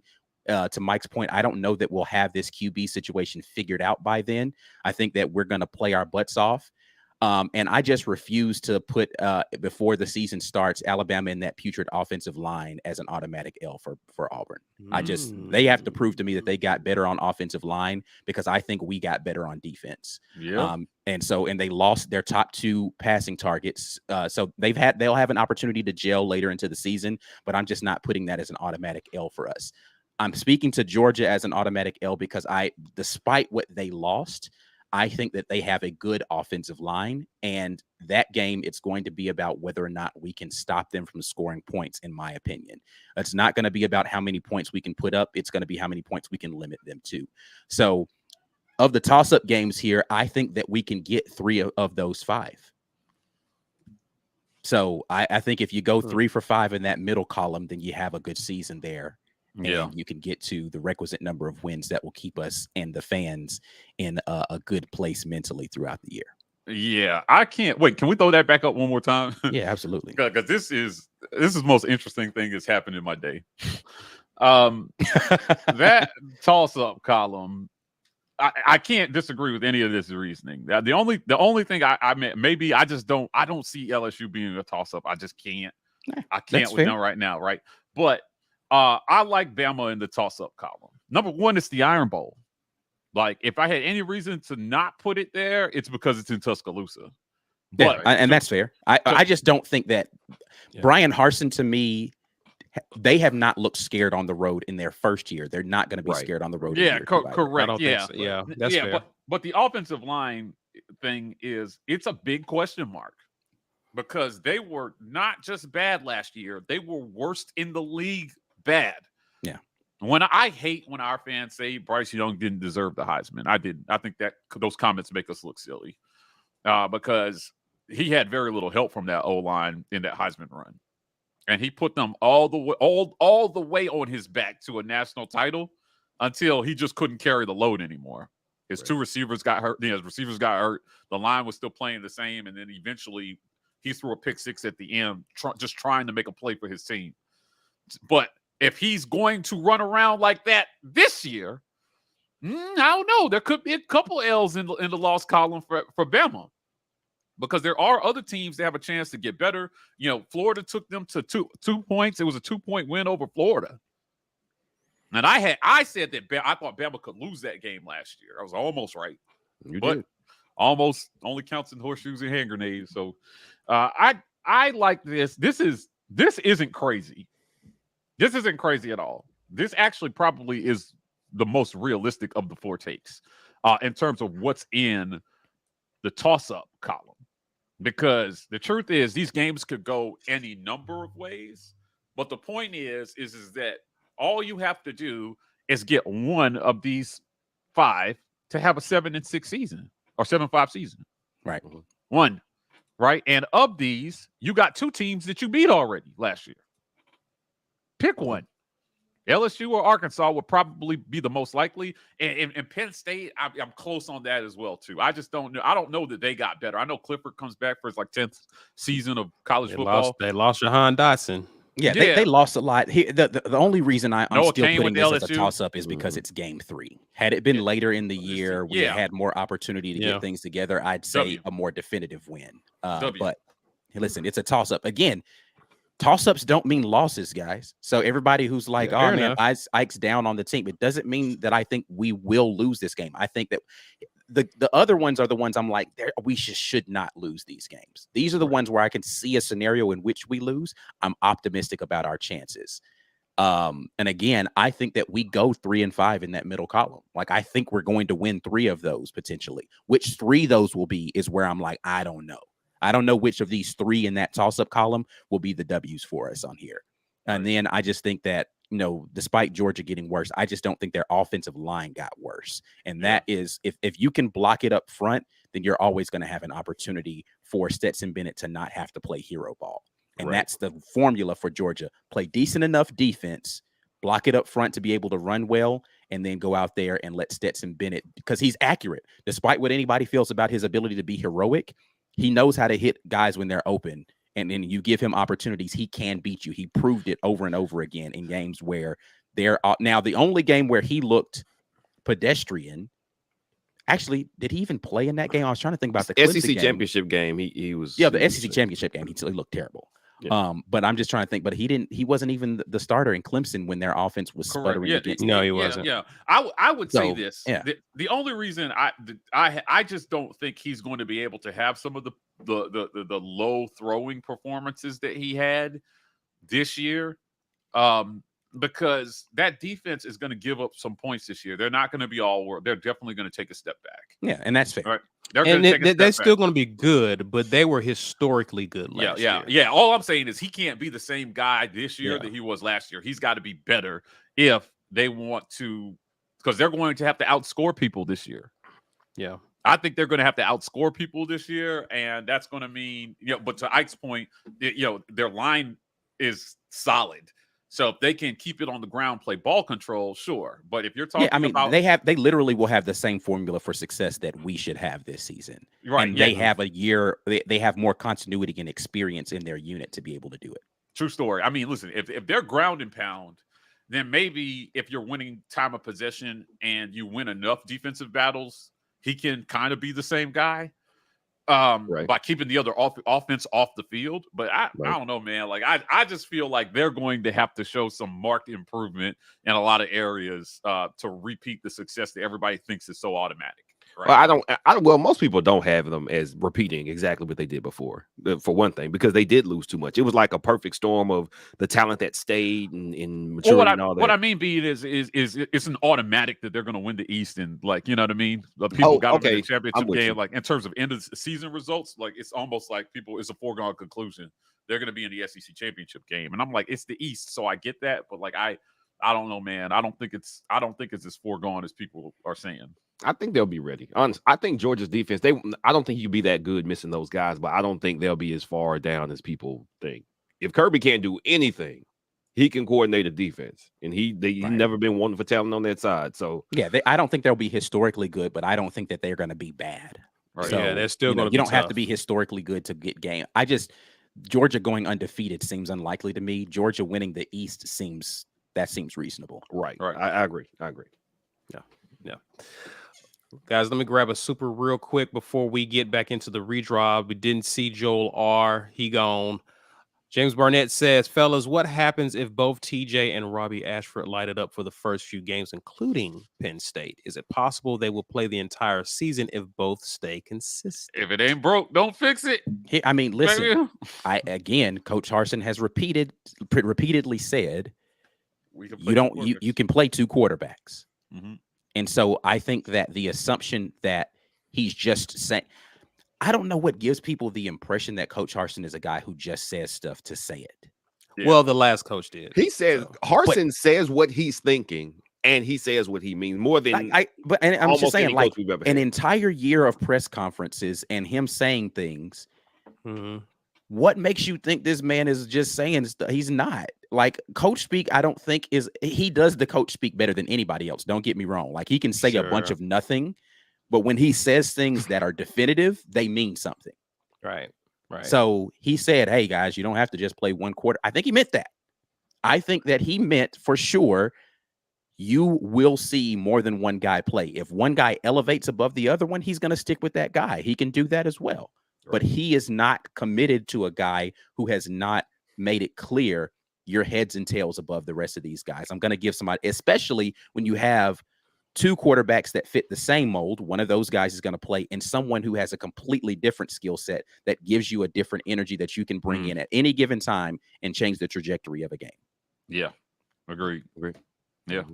Man. All right.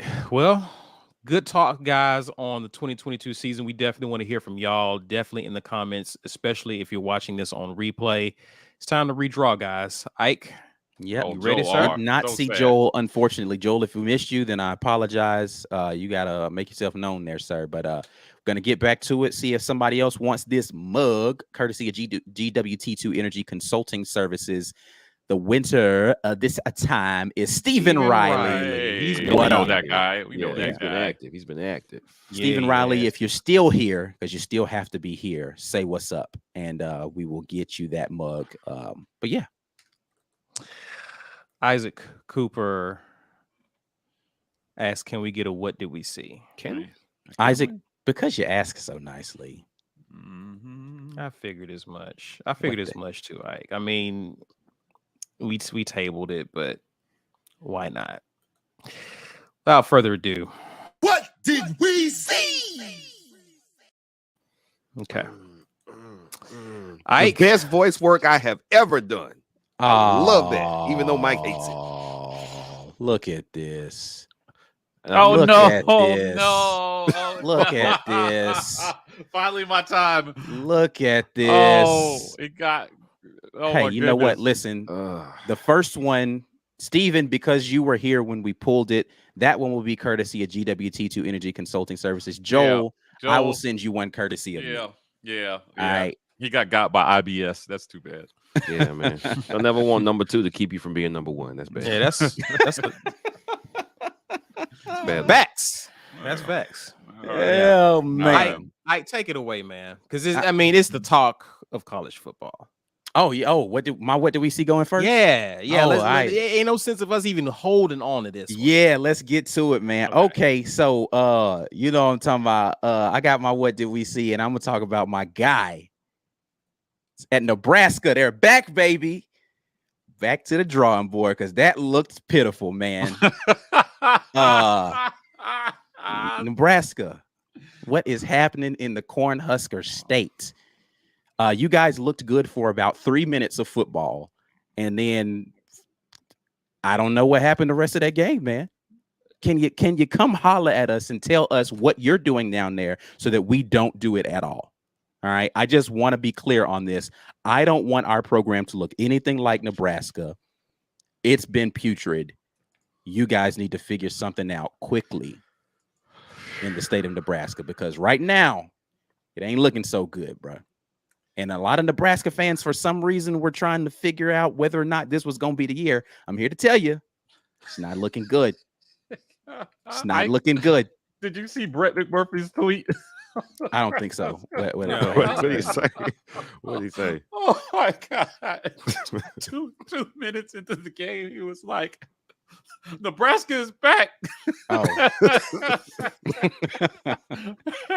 And he subtweeted himself. It was like, I'm an idiot.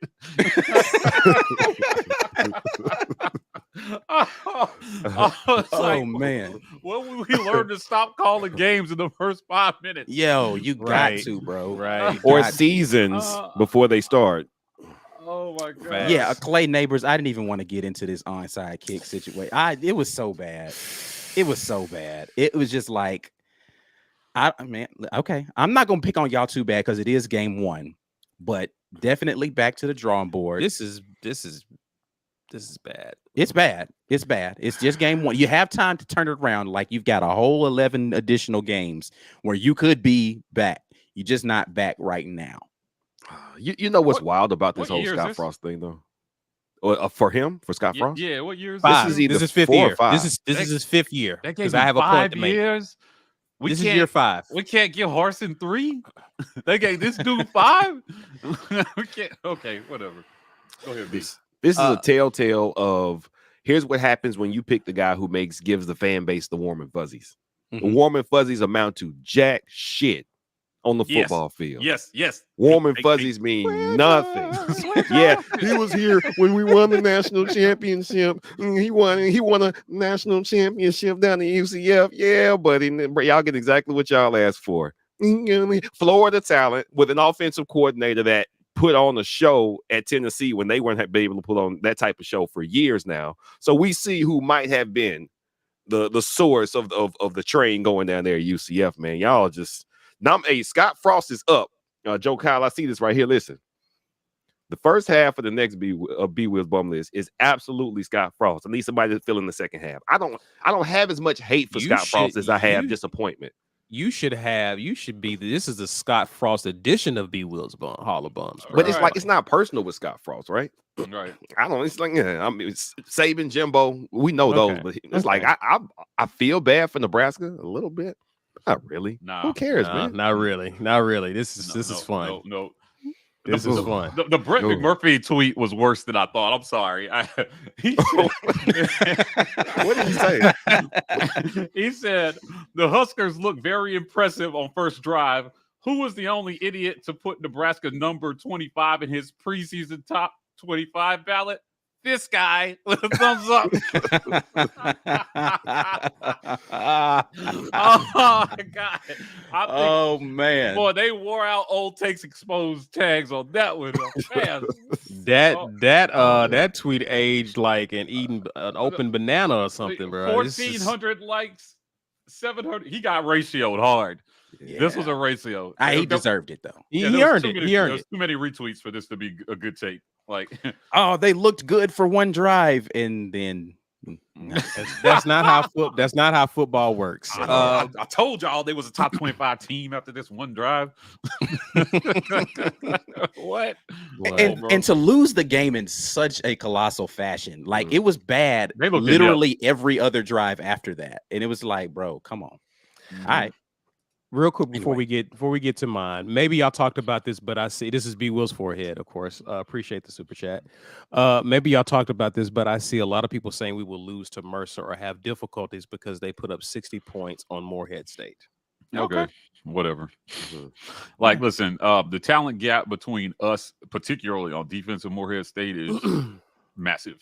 Yeah, I mean, if you actually watch that game, you'll see it was just like coverage bust. Like, it wasn't like they were just methodically driving the ball down the field. If Auburn is assignment sound, they're gonna have a real tough time scoring points. I saw the stat line. They were not like anyway. I saw the stat line by the QB, and I think he only threw the ball 17 times. Listen, patrons, way more than that. Patrons, holla at me this week. I'll answer that question more definitively in the film. Yeah, for sure. Yeah, he's going to have to throw the ball way more than 17 times to beat Auburn.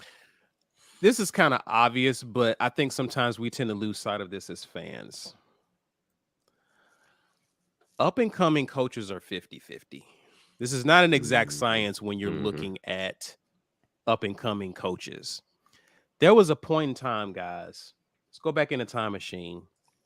In 2017, one of the hottest names on the coaching circuit in terms of programs looking for a coach was Scott Frost.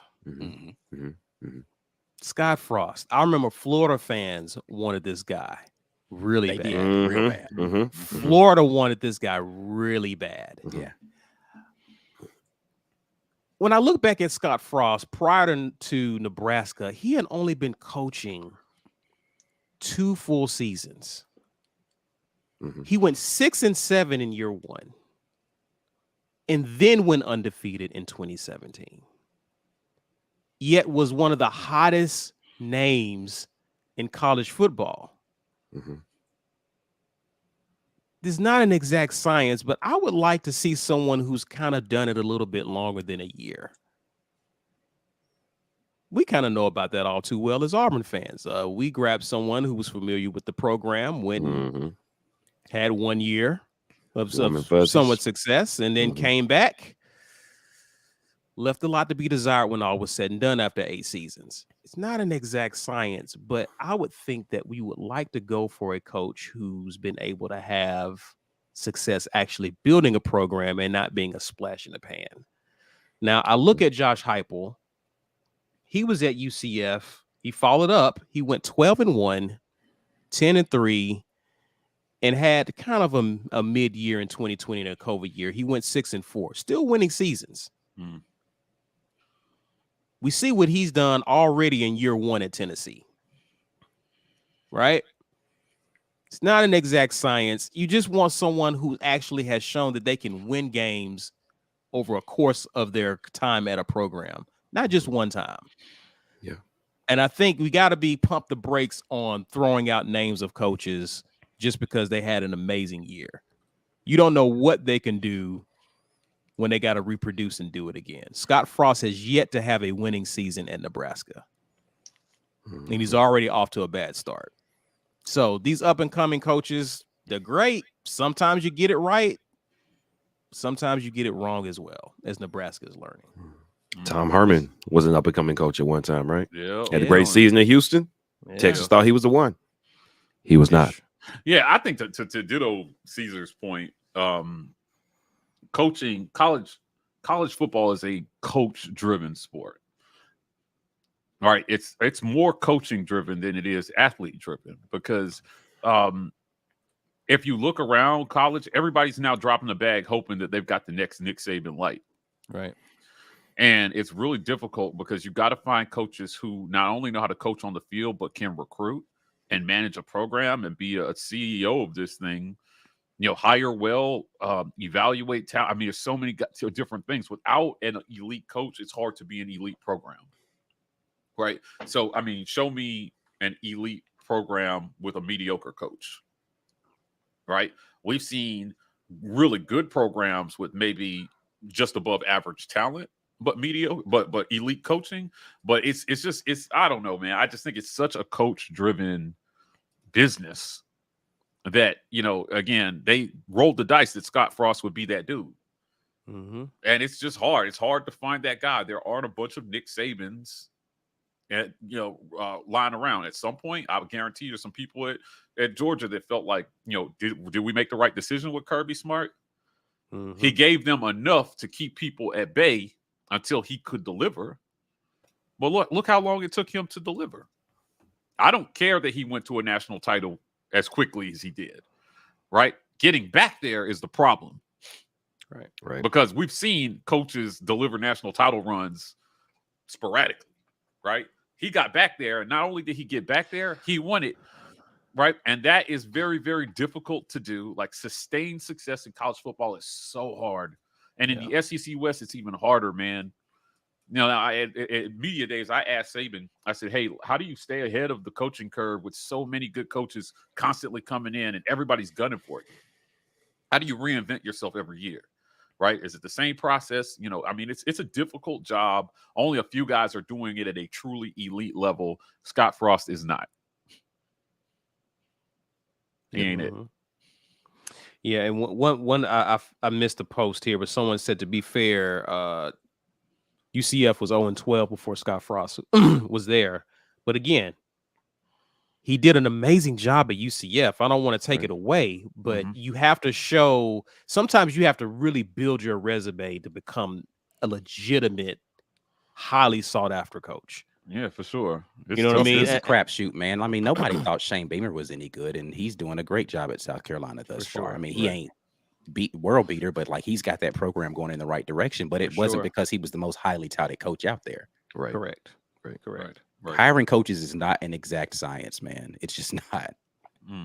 Yep. Who's next? I'll go next. I will go next. Guys, now, if you watched the War Rapport since the beginning, you know I've always been high on D. Davis. Turns out he didn't completely forget how to play quarterback. And I was really, really happy. Mine is not going to be long, guys. I was really happy to see D. Davis go ball out yesterday. You know, I know some people say, oh, it's ASU and all this stuff. But, you know, he looked like a quarterback last night. He did. I saw him escape pressure. I saw him keep his eyes down the field. And for a former guy who's moved on to another program, I could not be happier for D. Davis in his first college start to go out there and look as impressive in his very first start as he did. So at first it looked a little shaky early, but as he started to get into the flow of the game, he looked like a kid who went 51-3 in high school. 51-3. He's a winner. He knows how to win. And his arm maybe didn't look the strongest. Like, he doesn't, like, I didn't get the impression that he has a cannon, but he made good decisions with the football for the most part. He had one pass that was batted up and intercepted. It was maybe a throw he wanted back. But for his first college start, I thought he did really well. Now, take in mind, the talent that he has playing around him is much lesser than it would have been at a D1 school. Right. No shade to Alabama State, but he's not playing with world beaters, but he definitely was the best player on that football field without a doubt. Last night. And I know it didn't work out for him here at Auburn, but I'm really happy to see that it's working out for him. That, you know, hopefully it works out for him, because he only played one game. I don't want to Brett McMurphy it, but that it will continue to work out for him at ASU. These kids have tough decisions to make about whether they stay and tough it out or if they leave and start over. And that's hard, man. You're talking about a guy who was committed to Auburn and stayed committed to Auburn through all that foolishness that went on that offseason. Yeah. He came in here and it just wasn't in the cards for him, man. And now with the new transfer rules, they get to play immediately and all this stuff. I don't know that it mattered him going to ASU, but like, at the end of the day, you hope that kids with talent get to showcase that talent somewhere, because some guys get every chance and then some to prove they can be the guy, and others, man, one shot may be all you get to prove that you can be it. And I was hoping that D. Davis was not going to be one of those one-shot guys. So I'm very happy to see him. I'm really happy for them. I hope that ASU has much success, as our fellow program down the road from Auburn with D. Davis at quarterback. And, whatever his division's version of the Heisman is, I hope he wins it. I really do. For sure. For sure. B? Well, the first Beagles Bum list dropped last month, and I mocked Clark Lee for saying that he was going to field the best team in the country at Vandy. And then Vandy was favored on that line by 10. Hawaii was terrible last year. They have been terrible for a few years. All right. So I expected Vandy to win it, but 63-10, I did not expect that. And the quarterback didn't have to be all world. He was like 13 of 21 or something. I mean, it didn't matter. He threw for less than 150 yards. Physically, they dominated Hawaii. And that's like, that's a little, but okay, so it wasn't like a stupid pass offense just going crazy, running backs juking everybody out their shoes. No, but listen, man, there is something tangible about when you can get players to understand their jobs, improve them physically and mentally at the same time, and get them more prepared to do the job that you equip them to do. It's amazing what you can do when you just get every piece of talent going the same direction at the same time, and you can have a tangibly better product as a result. Now, this is not the schedule that Vandy is going to be playing. That may be the worst team on their schedule. Even if they have some FCS foes on their schedule, it still may be, because Hawaii has been that bad of an FBS team for a couple years now. However, kudos to Clark Lee. Kudos to Clark Lee for getting his team prepared to play. They were definitely on foreign soil. I mean, not, as far as the country, but that's a long trip, man. Yeah, it is a long trip. That's a long trip. I don't know what the it feels like down there, humidity wise. It's just different. But y'all show up like that. That means this entire offseason, he has been getting them prepared to play at their best potential. Now, their best potential might not be enough to compete in the SEC, but you know what? Some of that best team in the nation talk might have got through to his team, and they look like they believe in themselves. So that's what I think is the mark of a very good coach. So kudos, Clark Lee. All right. Let's get into some questions real quick before we get out of here. Great show, gentlemen. Appreciate your great takes. Appreciate some of you guys commenting. Sean Ellen says, Mike G, how do you think the Thunder feel now that the number 2 pick in the NBA draft, about the number 2 pick in the NBA draft? Should they listen to you? Now, I'm going to tread lightly around this one, but because I don't want any physical therapists jumping on here telling me that's not how the body works. However, I think this just kind of underscores concerns that people generally had about that kid. Now, listen, you never want to see this kind of injury in anybody, right? What was it? It's like a hairline fracture kind of deal. What do they call it? Oh, I forgot. Liz Frank. Liz Frank. Yeah. Mm-hmm. Back in the day, Liz Frank was a career ender, right? So you either break bones in the middle of your foot or you tear tendons in there, and it's really difficult to rehab from. I mean, it was just medical advances have made it so that you can come back. These injuries are more common in football. They're very uncommon in basketball. Now, let me say this. Do I think that it was a coincidence that he was trying to stop LeBron James from driving to the hoop in like a pickup game when he got hurt? Now, some people think that is flimsy evidence, but I just think when somebody of massive talent is going against somebody of clearly much lesser talent and athleticism, your body gets put in some awkward positions that might lead to freak injuries. There was zero chance. You know when what do they say, guys, when somebody's going up to dunk and a guy just gets out of the way because you're like, well, he made a business decision. Yeah. Right? I think personally, Chet made a bad business decision on that play because LeBron was coming and there was zero chance he was going to stop it. He just got out of the way, especially in a game that didn't mean anything. That's what makes this injury so sad. Right. But it does. I do have questions about, like, hey, man, this is something that is hard to project that all these teams, have to deal with. You don't see him. I'm not sure that Chet had any injury issues in college, but his size and frame would have given me pause, and you can argue that had nothing to do with this injury. But I just think when you look at the totality of the evidence here, that people's health concerns and build concerns about him were accurate.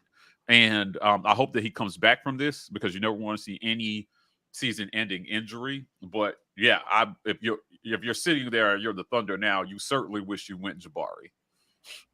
Yeah, I don't see how you don't. Right? How do you not? I mean, they're gonna cross their fingers and hope that it's a one-off thing. I mean, that's all they can do, right? Right. Yeah. So. Yeah. Best wishes to that kid. Speaking of which, Jazzy Joe is giving us 20 for the swear jar. Thank you. I guess Mike GB will keep it up. I guess. Okay. Whatever. Justin Crumpton says, does Bigsby hit 1,500 this year? Do y'all see it mostly as Bigsby and Hunter behind Finley, or could Jackson Ingram could bump Hunter? I don't know. We've done this. We've talked about this. Yeah, I think it's possible. I don't know, man. I think that depending on how the season goes, they try to save Tank a little bit. Right. I definitely think he'll break 1,000 yards, but 1,500 might mean that we're just running him into the ground, and I hope that's not, or he's just busting really big runs. Right. Yeah, I hope it's the latter. I hope it's the latter. The second portion of this, though, I don't think any of those guys jump Jarquez Hunter. The only person in that running back room that I think that has the talent to do that is Damari Alston, and they're looking to redshirt him. Jarquez Hunter, man, if you look at, I was looking at this the other day because I was just looking at kind of size comparisons in the athletes between Auburn and Mercer. And I looked at our running back room and I was like, man, Jarquez Hunter is the shortest and lightest of the running backs in that room. Mm-hmm. Really? Yes. And I thought that was insane because he easily is the strongest. Mm-hmm.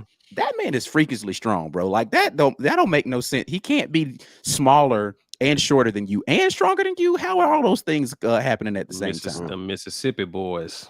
Mm-hmm. Yeah, buddy. Yeah. All right, guys, we got time for a challenge. Yeah. Welcome to another Jazzy Challenge. What state is he in for 100? Hint, I'm late because I forgot the time zone changed. What was he? He was in Illinois, right? He was in Illinois on Wednesday. Yeah, I think so.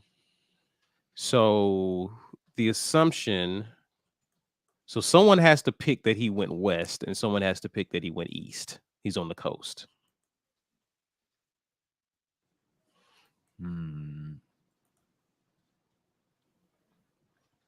I'm going Missouri again.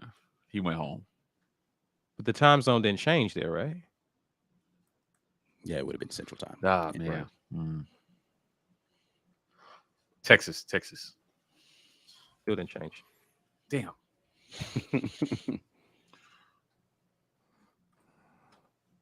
Oregon. There we go. All right. Oregon, huh?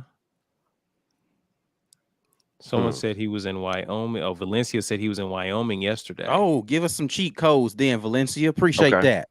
Valencia be coming my through. girl. My girl. I don't think he went all the way Pacific though. So I think he is going to be somewhere in the mountain time zone. I'm gonna go with Nevada. Is Nevada in the mountain time zone? I think it's in Pacific. I just showed my lack of knowledge of Specific, where people are. I think that is Pacific. Yeah.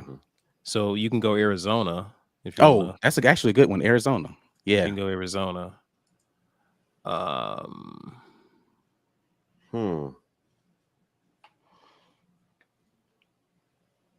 What'd you say, Mike? Oregon. I'm gonna go Cali. I'm gonna say New Mexico. Just switch it up. Okay. All right. Where you at, There it Jesse? is. There it is, Jazzy. What you got? David Hunt says, "What makes everyone think doubting TJ means love to Bo? Some of you Can I please suppose answer this? mind readers need to start playing professional hold'em if you have that ability." So, okay, well, so let me be clear. I'm not speaking for anybody except, and forgive me for speaking for the other three gentlemen on here. None of us have ever said that. So maybe you're talking to people in the comment section. Yeah, But I think he is. But let's be clear. Those two things don't have to be the same. Love or doubting TJ doesn't mean you have to love Bo. What we've said is, if you loved Bo Nix, how can you be so down on TJ Finley this soon? Right. Right. The Pro Bowl people don't have the same energy. Man, When he was just as shaky early. I said that and changed it, bruh. Oh, Nevada. Dang. Marino. Ooh, Marino, though. That's a dirty place. Dang, man, I had it, bruh. Sorry. All right. Were you saying something, Mike? No, I was just blasting Reno. Okay. Thomas Jones says, "Are you guys going to have a show just on the haters when Auburn gets to the 8th or 9th win?" I'm bored. Yeah, there's going to be a lot. There's going to be a lot. There's going to be a lot going on if this happens. Yeah. A lot. Because you know what? And it won't matter how the season ends at that point. Because all these, when they're not going to make a bowl game, people. Now, I love them, but I'm talking to you, big game boomer. You have repeatedly slandered Auburn, and I have bookmarked every tweet that he's put out. I'm like, oh, adding that one to the catalog. I don't see, and I quote, I don't see Auburn making a bowl game. He said at Big Game Boomer. Okay, bro. That show gonna be lit too. I'm gonna have him back on the podcast just so that he can take his healthy serving of humble pie live and in person. D Lev says, "Do y'all think the news about Alan Green will affect our recruiting?" Yeah, I don't think so. Yeah, I mean, here is the John Brandon actually said what I would have said.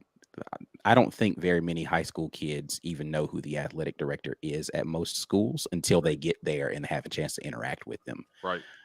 So I don't think that I think that the media spin that they're putting out there will hurt in some places. But ultimately, it's still going to come down to who the coach is and the stability of the program that you're trying to go to. So, yeah, I don't think it's going to be a big thing.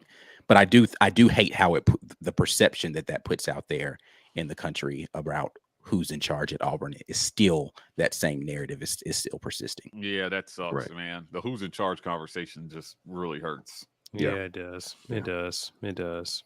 James Barnett, good question here. Says, "Guys, with all the talk about AD Green leaving, if Harsin is successful this season, does he stay anyway?"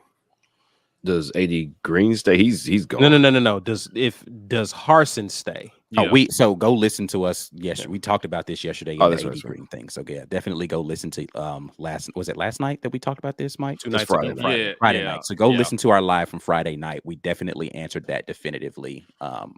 I wish the best to Alan Green and all of his future endeavors. Hate it for him, but yeah, we talked about that at length Friday. Yeah, there's a narrative being pushed that no matter what, Harsin's gone after this year, whether he's successful or not. Yeah, Yeah, like I said, I'm we just not definitely buying address that. Yeah, I'm not buying it. Did I grab them all, guys? You see believe that's anything? it. Okay.